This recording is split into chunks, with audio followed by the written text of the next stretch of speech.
Chapter 17. Just as Rowdy and I started for Grandpa's store, Daisy yelled, "Jay Berry, if you're going to be running, you'd better be careful. You might lose your money." This scared me. Daisy was right. I ran my hand down in my pocket and took a firm grip on my money before I started running. I learned on that trip that it's not easy to run for 3 miles with one hand in your pocket, but I did it.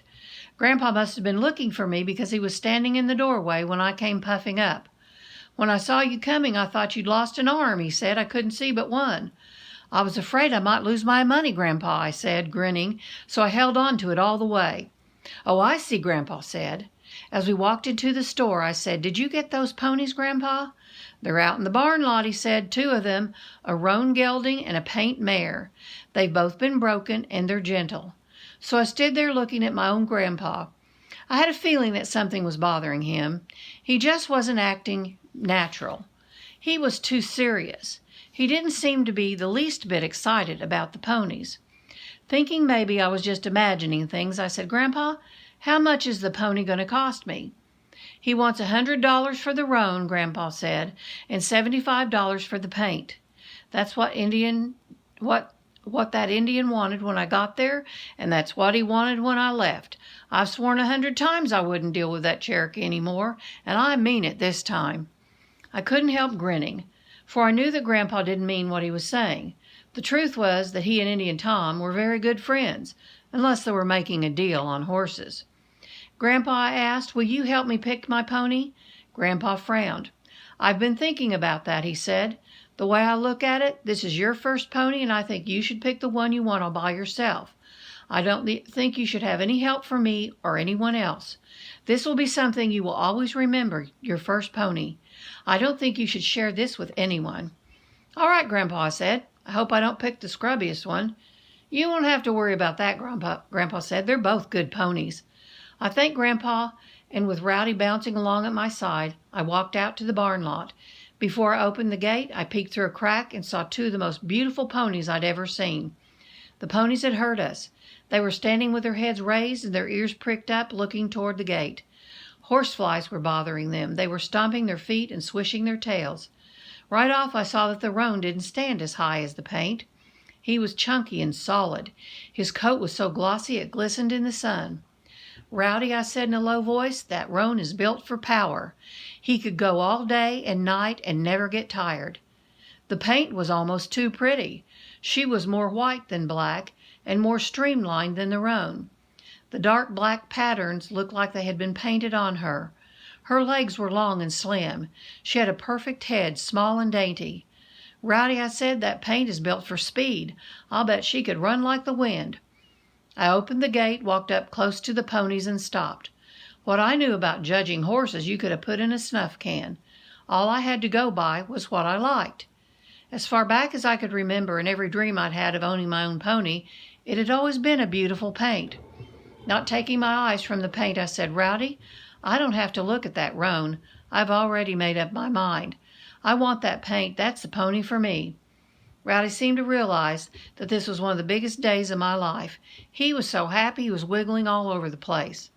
To make the ponies move so I could see how they walked, I stomped my foot, clapped my hands, and shouted, "Hey!" in a loud voice. The roan snorted and bolted to the other side of the lot. The muscles in his legs and shoulders knotted and quivered as he ran. He was a beauty. The paint didn't move from her tracks. She just stood there with her head up, looking at us. I liked that. I didn't want my pony to be nervous and jumpy. I walked over to her and held out my hand. The paint wasn't the least bit nervous or scared. With her small ears pointing at me, she lowered her head. I felt her hot breath on my fingers as she nuzzled my hand. Then she raised her head and nibbled at the brim of my old straw hat. I noticed that her eyes were light brown, warm and soft. I almost cried as I laid my face against her head. "I've waited a long, long time for you, little girl," I said. "Now you're mine. I'll always be good to you." I backed up about 10 feet from the paint and snapped my fingers. "Come on, little girl," I said. "I want to see you walk." She came to me willingly, but what I saw hurt me all over. She was limping in her right hind leg. "What's the matter, little girl?" I asked as I walked around to have a look at her leg. "Do you have something in your hoof?" When I knelt down, I saw why the pony was limping. My old heart dropped clear down to the bottom of my stomach. I didn't want to believe what I was seeing. In the fetlock, just above the hoof, my beautiful pony had a deep, raw, red wound. Flies and gnats were swarming around it. I jumped back and I said, "Oh, oh no." Not taking time to open the gate, I flew over the rail fence and ran back to the store. "Grandpa," I shouted as I darted through the door, "that paint pony has a bad cut on its leg." Grandpa looked over his glasses at me. "I know that pony has a cut on its leg," he said. "She got it caught in a barbed wire fence, but it's not as bad as you think. The tendon hasn't been hurt at all. With the right kind of doctoring, that pony will be as good as new in 4 or 5 weeks." 4 or 5 weeks, I exclaimed. "Grandpa, I don't want to wait that long for a pony to ride. I want a pony I can ride right now. I'd like to ride it home." "What about the roan?" Grandpa said. "He's a good pony. He's just as good as the paint, maybe even better." "He sure is a beauty," I said, "but I wanted the paint. I've always wanted a paint pony, but I don't want one that's crippled." "Why don't you have another look at that roan?" Grandpa said. "You might change your mind." "All right," I said, but I sure wanted that paint. With a heavy heart, I went back to the barn lot to look at the roan gelding. I must have walked around him at least 50 times. I liked everything I saw, but I just couldn't make up my mind. Something seemed to have gone out of my pony wanting. Every step I took, the paint followed, limping along beside me. Time after time she pushed me with her head. She nibbled at my clothes. Once she even nickered. She seemed to be begging me to take her. More disturbed than I'd ever been, I went back to the store to have another talk with Grandpa. "Grandpa," I said, "I like that roan. I like him a lot, but I can't make up my mind. I just wish that paint wasn't crippled." "I'd like to help you," Grandpa said, "but I'm afraid I can't. You'll have to make up your own mind." "Grandpa," I said, "are those the only ponies Indian Tom had to sell?" "No," Grandpa said. "Indian Tom had about 60 head he wanted to sell. All kinds, horses, mules, ponies, even a few donkeys." "He did!" I exclaimed. "Then how come you brought that crippled one home? Why didn't you bring one that wasn't a cripple?" "Oh, I don't know," Grandpa said very seriously. "You know, there's a reason behind everything. Maybe I felt sorry for that little mare. I feel sorry for anything that's crippled. Don't you?" "Oh, sure, Grandpa," I said. "I always feel sorry for crippled things. I really feel sorry for that little mare. She's so pretty I'd take her in a minute, but I don't want to wait 4 or 5 weeks to ride her."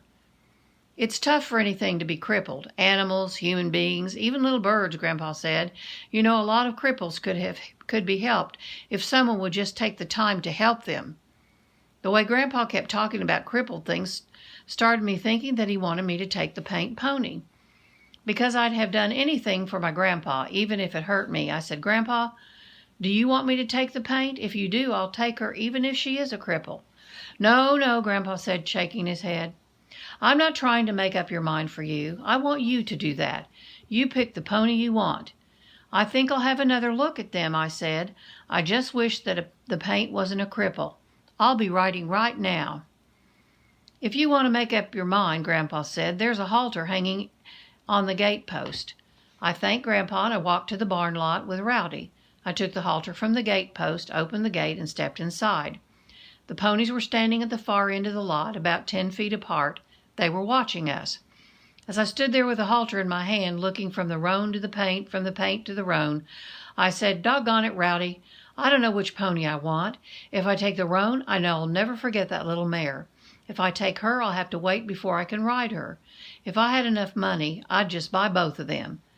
I about decided to have another talk with Grandpa when suddenly Rowdy trotted across the barn lot and sat right down in front of the little mare. With his old tail stirring up the dust, he looked up at her. The little mare wasn't the least bit scared of Rowdy.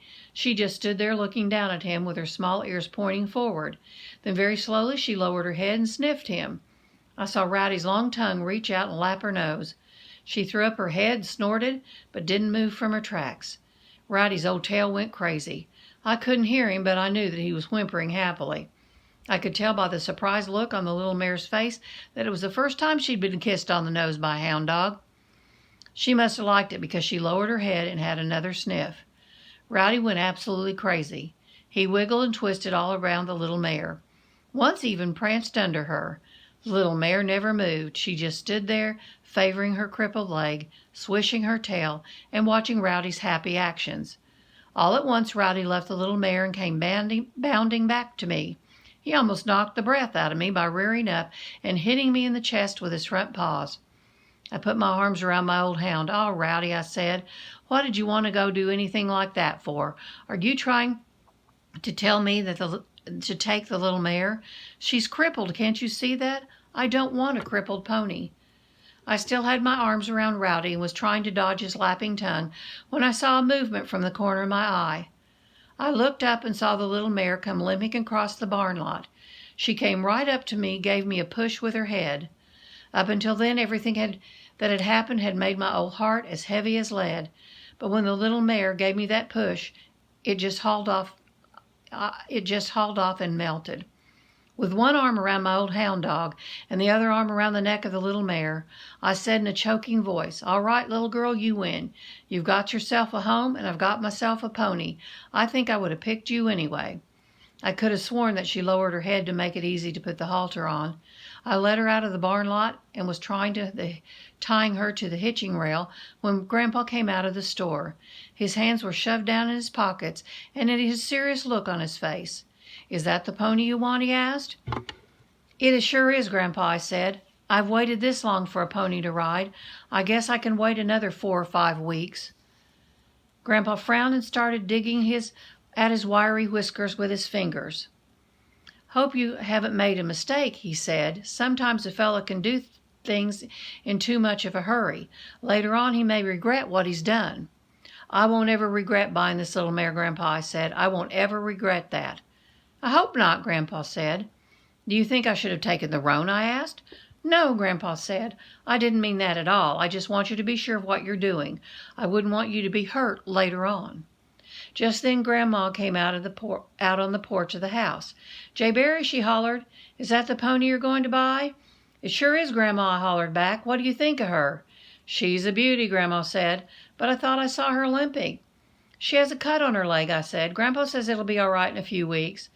"You let your little sister doctor that crippled leg," Grandpa said. "She'll have her well in no time." Before I could say anything, Grandpa said, "By golly, your grandma's right. Daisy probably knows more about crippled legs than anyone in these hills. She's been walking around on one all of her life." "If I know Daisy," I said, "I won't have to ask her to doctor my pony's leg. She'll put on that Red Cross uniform and take over. She always does." "Maybe I should have another look at that leg," Grandpa said. He came over, knelt down, and fingered the cut with his gentle old hands. Clicking his tongue and shaking his head, he said, "That is a nasty cut, but the tendon hasn't been hurt at all. I hate to see anything crippled like that. It's pitiful." On hearing a rumbling noise, I looked down the road and saw a wagon coming. There were 5 Cherokee Indians in it. Grandpa said, "It looks like you have some company coming to the store." Grandpa stood up, looked down the road, and said, "That's John Cumming, dear, and his family." Then Grandpa turned to me and said, "Maybe you should go home and think more about buying this pony. Talk it over with your mother and father and your sister. You might want to change your mind." I could hardly believe what Grandpa was saying.